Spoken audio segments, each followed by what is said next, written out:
अय उपासक, अपने हृदय में छिपी हुई वासना को खोज खोज करके नष्ट कर दो, नहीं तो तुम्हें नष्ट कर देंगी। ये बहुत काम की बात है। दुश्मन तुम्हारे घर में छुपा हुआ है, बाहर नहीं खोजने की जरूरत है। दुर्वासना तुम्हारे हृदय में छुपी जो तुम्हारा नाश करेगी। गुरु ने जो तुम्हें टार्च दिया है ज्ञान के, उससे देखो कौन दुश्मन है, इसमें कौन सी वृत्ति, और उसको नष्ट कर दो। किससे नष्ट कर दो? आत्मनिष्ठा से। ये मैं नहीं हूं, ये मुझे नहीं चाहिए, नहीं भोगूंगा, नहीं देखूंगा, नहीं सुनूंगा, नहीं छूंगा, नहीं सूंघूंगा, ये नहीं, मुझे नहीं जरूरत है। धन्य है उपासक जिसके अंदर ना आ गई है नमम, ये मेरा नहीं, मुझे नहीं चाहिए। ना कहने मात्र से एक अद्भुत शांति होती। त्यागात शांति निरंतरम, ये भोगी जन नहीं जानते उसको। मैं नहीं भोगूंगा, इतने मात्र में जो सुख उत्पन्न होता है उसे शांति कहते हैं। और जब भोग वस्तु भी ब्रह्म रूप दिखाई देने लगेगी तो परम शांति मचिरेणाधिगच्छति, वो परम शांति को प्राप्त हो जाता है। रहस्य को समझो अध्यात्म के। मन जैसे ही छुपी वासनाओं का बुद्धि के द्वारा त्याग होता है तो अंतर्मुख होने लगता है। अंतर्मुख जैसे जैसे होता है उसकी वासना हटती चली जाती है, और वासना जहां हटी तहां अपने स्वरूप का अनुभव हो गया, जीवन मुक्त हो गया, जीवन मुक्त। बस ये समझ लो कि बहुत बड़े का राजकुमार फुटपाथ में भीख मांगते घूम रहा है, उसको बोध नहीं है।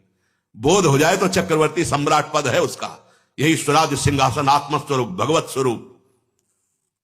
चित्त वृत्तियों को जिसने रोकना जान लिया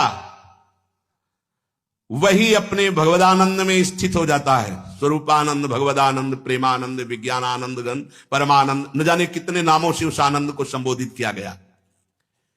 जो अपनी वृत्तियों को भोगों से रोकना सीख लिया वही साधक, और जो मन चाहा वही कर बैठा वही विषयी।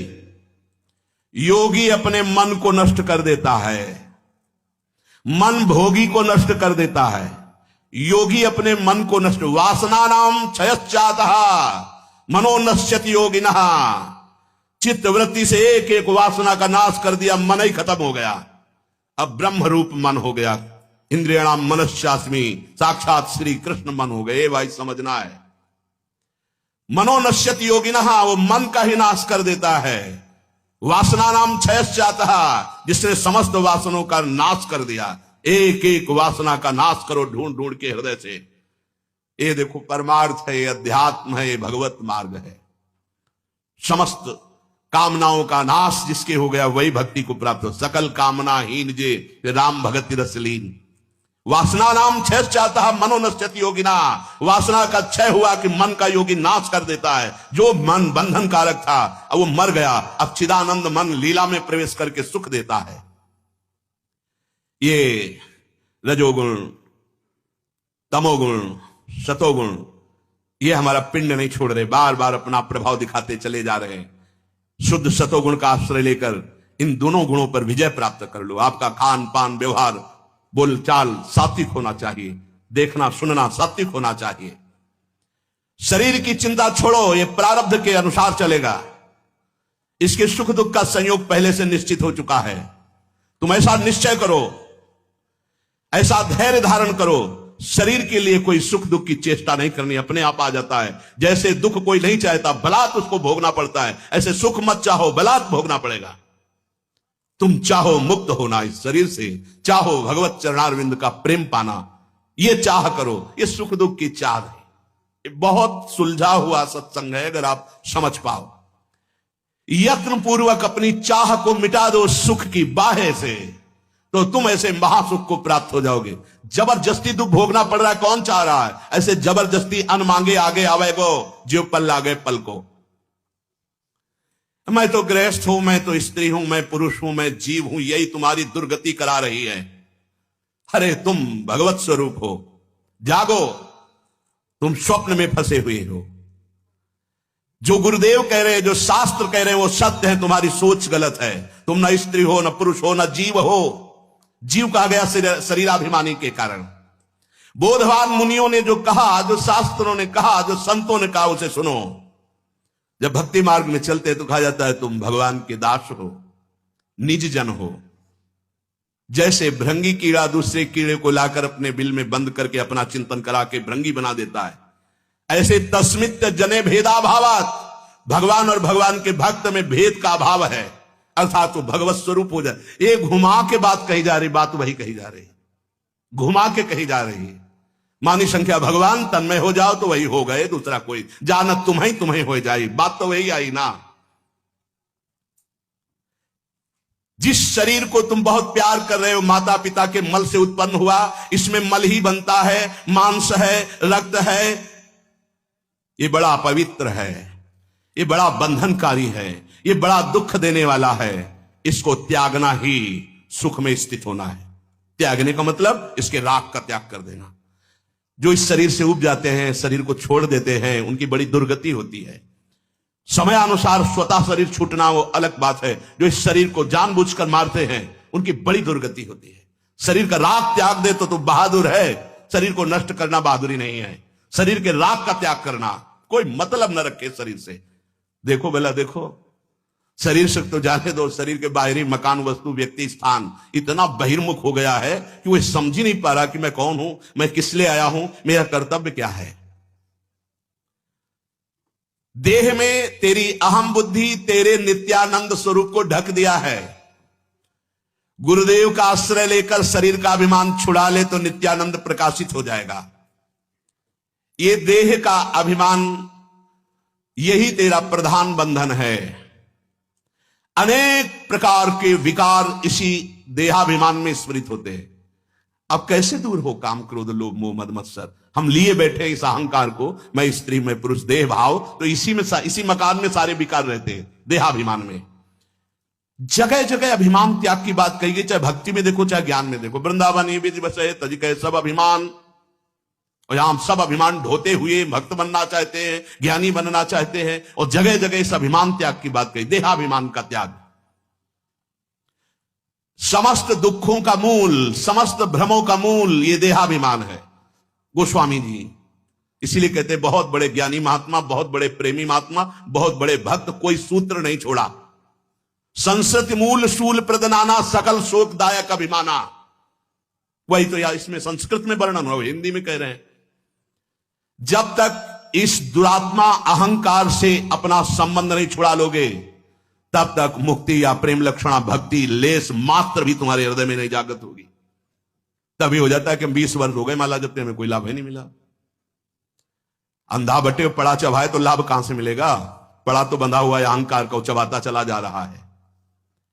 ये अहंकार ग्रह राहु की तरह तुम्हारे स्वरूप को ढक दिया है।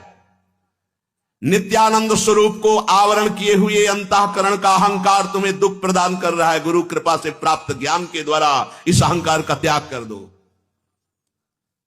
अब चाहे भक्ति में आओ जाओ, गर्भ गोविंद ही नहीं भावे, सुनौ राम कर सहज स्वभाव, जन अभिमान न राखे काहू, क्योंकि ताते करें कृपा निधि दूरी, सेवक पर ममता अति भूरी, अहंकार त्यागना ही त्यागना। चाहे आप भक्ति से चलो चाहे ज्ञान से चलो, यहां अहंकार का पर्वत लादे हुए घूम रहे हैं। मैं अज्ञान से अत्यंत मोहित बुद्धि को कल्पना से बांध दिया गया। जो कल्पना, हिरण का चिंतन किया, हिरण बन गया। अब मनुष्य का शरीर मिला मुक्त होने के लिए, अब कोई चिंतन न रह जाए प्रभु के सिवा, ऐसा उपाय करो। ये जो मैं हूं, ये प्रतीति केवल अज्ञान के कारण हो रही, इसका सर्वथा नाश हो जाएगा जब आप उपासना में, चाहे ब्रह्म उपासना करो चाहे भगवत उपासना करो। जब तक देह में थोड़ा सा भी राग रहता है तो विषय रूपी विष अपना प्रभाव दिखा के रहता है। उस अधकचरे योगी को बार बार पटकता रहता है विषय भोग। जब तक शरीर में राग रहता है, थोड़ा भी विषय प्रियता बनी रहती है, पटकता रहता है, यही होता रहता है। अहंकार निश्चेष निवृत्ति से उससे उत्पन्न हुए नाना प्रकार के विकल्पों का नाश हो जाने पर ही आत्मबोध होता है या प्रेम होता है। अर्थात अहंकार है तो मैं ये भोगूंगा, मैं देखूंगा, मैं सुनूंगा, मैं, ये सब बना रहता है, तभी तक ना मोक्ष है ना प्रेम है। इस विकार को बढ़ाने वाले आत्मा का प्रतिबिंब युक्त अंतःकरण का अहंकार, स्वरूप को छिपाने वाला, सुख का नाश करने वाला, दुख देने वाला, तुझ आनंद स्वरूप को भटकाने वाला एक ही है, ये तेरा देहाभिमान। ये संसार बंधन को पुष्ट किए हुए है। ये अहंकार रूप शत्रु साधक को रास्ते में ही निकल जाता है, आगे नहीं बढ़ने देता। विषय चिंतन इसका मुंह बगाड़ना है। बहुत ध्यान देने योग्य बात कह रहे हैं। साधक को रास्ते में ही ये निकल जाता है अहंकार। इसका मुंह बगाड़ना क्या है? अब निकलने वाला है विषय चिंतन।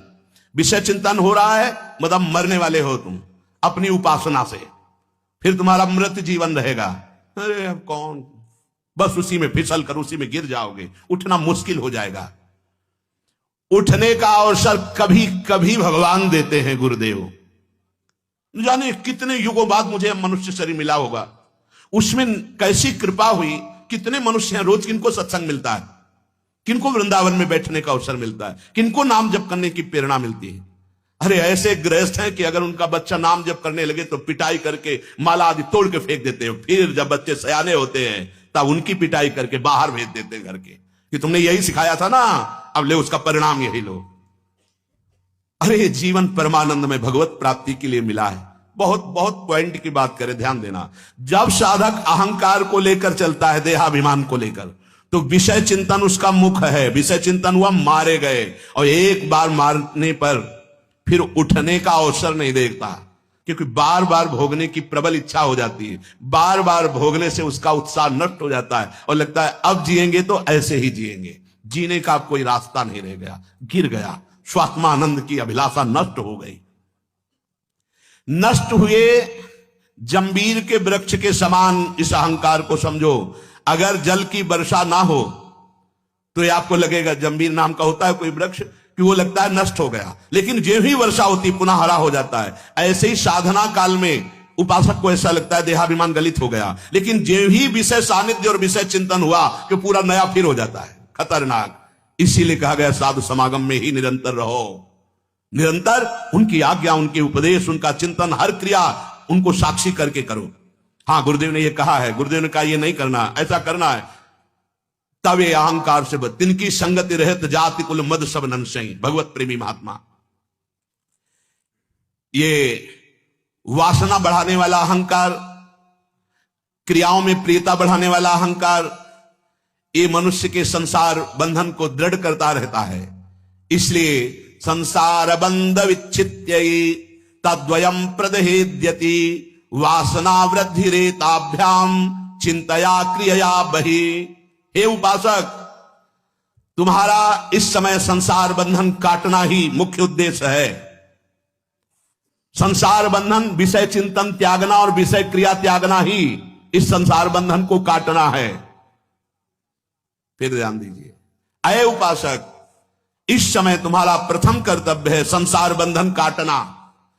संसार बंधन काटना, विषय चिंतन और विषय क्रिया ये दोनों ना होने पावे, तुम्हारा संसार बंधन कट जाएगा। इसीलिए अव्रावृत भजना अखंड भजन। इसीलिए तनहि राख सत्संग में मन ही प्रेम रस भेव, सुख चाहत हरिवंश हित कृष्ण कल्प तरु सेव। कोई मिनट ऐसा न रहे जिसमें हम विषय चिंतन करें। विषय चिंतन विषय क्रिया दोनों को काट देना, संसार बंधन को जड़ से काट देना है। संसार बंधन काटने के लिए तुम्हें उपासना मिली है। संसार बंधन काटने का स्वरूप है ना विषय चिंतन होना, ना विषय क्रिया होना। इसीलिए अभ्यास योग युक्त ने चेतसा नाम निगामिना। ऐसा अभ्यास करो, कभी वाणी पाठ, कभी नाम जप कीर्तन, कभी हम सेवा में लगे, कभी बैठ करके सत्संग सुन रहे हैं, उसका चिंतन कर रहे हैं, मनन कर रहे हैं, बच गए संसार बंधन से। इन दोनों से आत्मस्वरूप का बोध नहीं हो पाता, विषय चिंतन और विषय क्रिया। एक बार किसी ज्ञानी महात्मा से मिलने के लिए पूज्य भाई जी से हनुमान प्रसाद पोद्दार जी गए, और वो किसी शास्त्र विरुद्ध आचरण को प्रमाणित करके अपने पास रखे हुए थे और वैसा ही क्रिया करते थे। भाई जी गए तो उन्होंने कहा कि हम आप पर संशय नहीं करते हैं, पर यह शास्त्र विरुद्ध है जो आप कर रहे हैं। किसी की हिम्मत नहीं होती थी उनसे बात करने की। बड़े ज्ञानी थे, शास्त्र ज्ञानी, बहुत बड़े ज्ञानी थे। तो उन्होंने कहा आपको जानकारी जो करनी हो कीजिए, आप इस विषय पे क्यों बोलते हैं?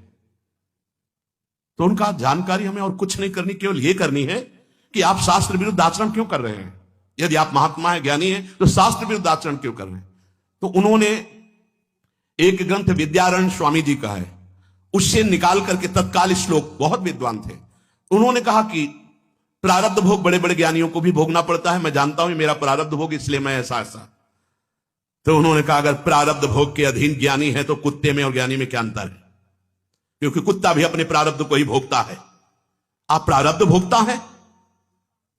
उसी विद्यारण्य जी के उसी ग्रंथ से भाई जी महाराज साक्षात सरस्वती जी जवान में बैठी थी, कलम में बैठी थी, लाखों का कल्याण किया, लाखों का कल्याण कर रहे हैं, लाखों का कल्याण होता रहेगा। भाई जी की वाणी से बड़ा सुख मिला। भाई जी ने कई श्लोक उसी ग्रंथ से बोले, दार्शनिक ग्रंथ से, कि अगर प्रारब्ध भोग के अनुसार ही ज्ञानी की चेष्टा होती तो उसमें क्या अंतर है? पशु अपने प्रारब्ध का भोग करता है। तस्मात् शास्त्रम प्रमाणम ते कार्याकार्य व्यवस्थित।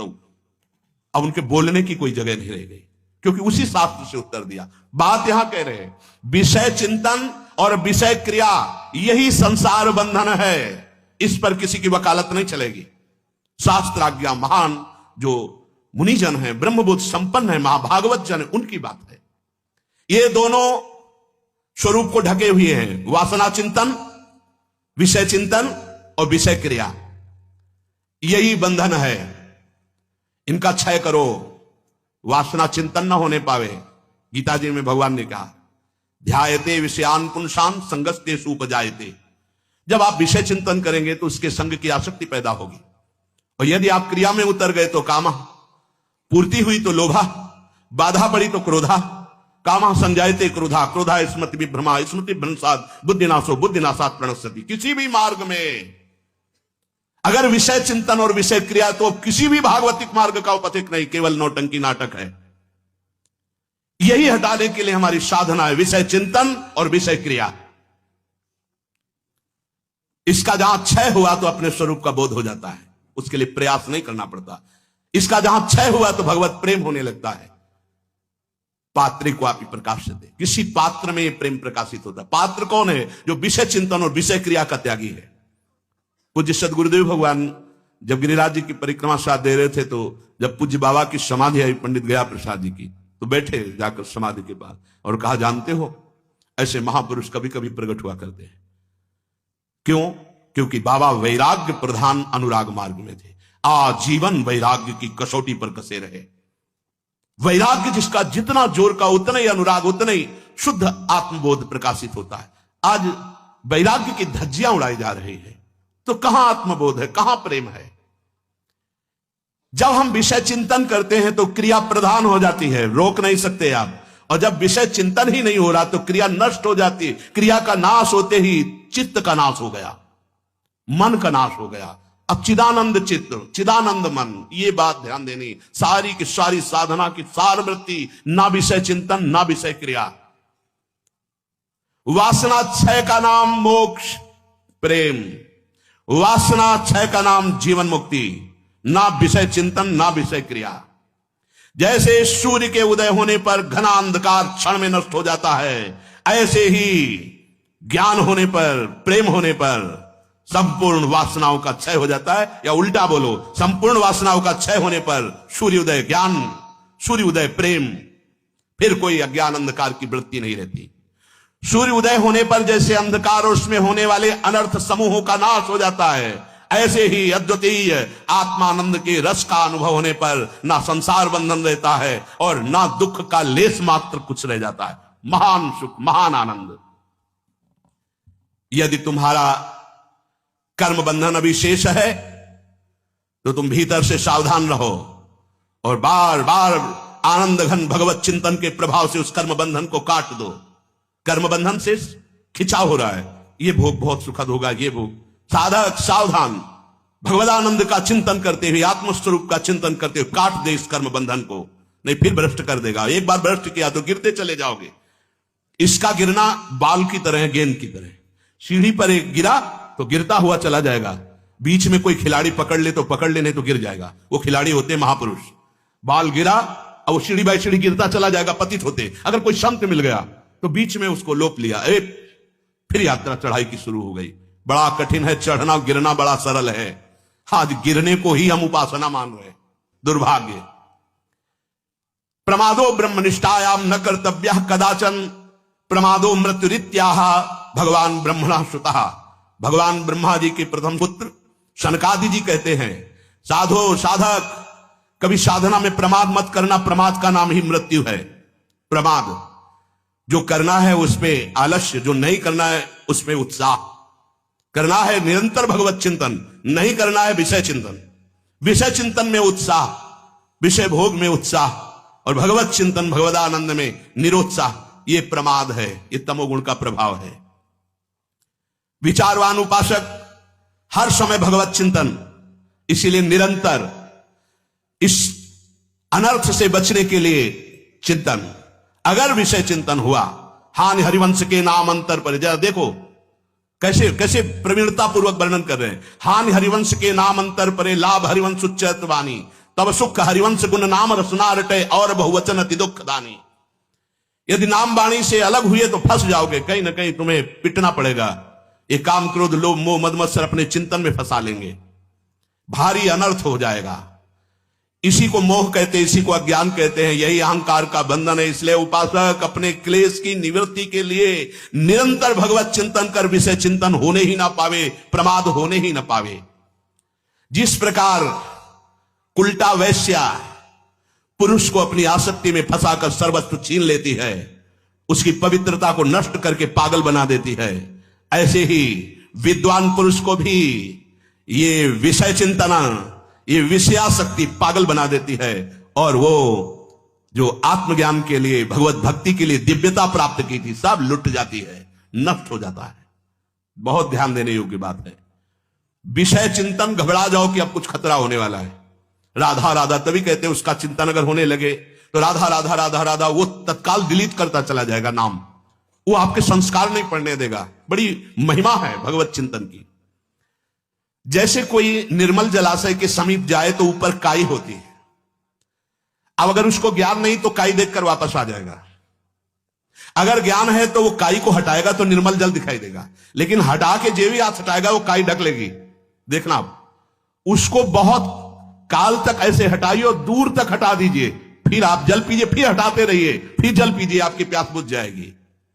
ऐसे ही ये वासना ऊपर से नीचे निर्वासनिक आत्मानंद भगवदानंद है, उसका पान करना है तो वासना को ऐसे हटाओ, हटा के फिर वो आ जाएगी।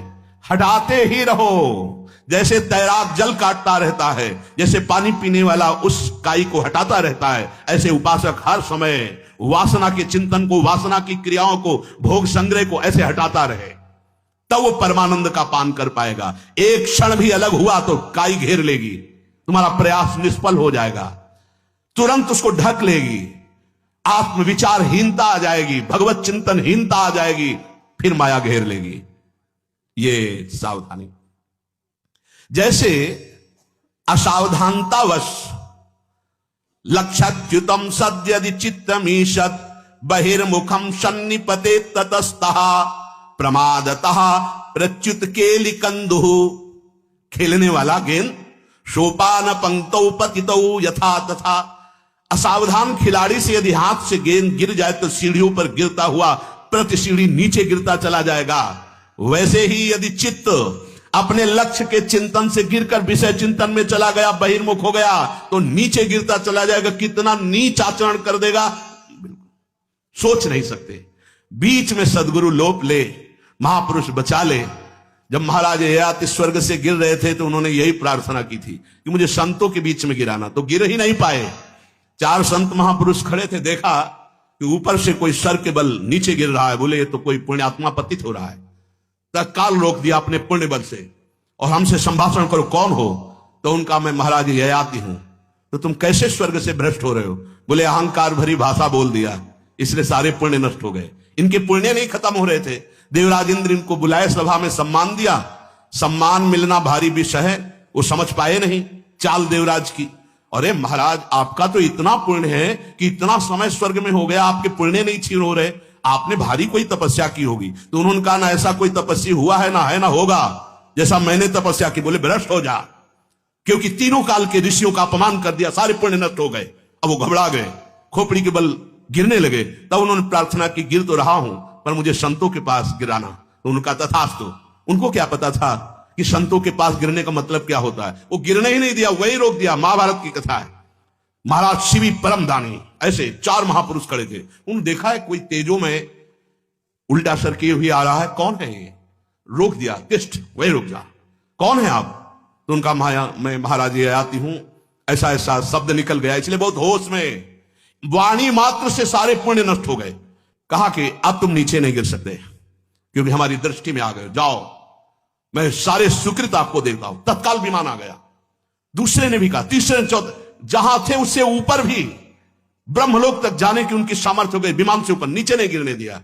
तो अगर बाल की तरह हमारा चित्त भ्रष्ट हो रहा है और कहीं संत मिल जाए, महाभागवत मिल जाए, वही रोक लेते, चलो ऊपर उठो, नहीं नहीं चूक हो गई, कोई बात नहीं, ऊपर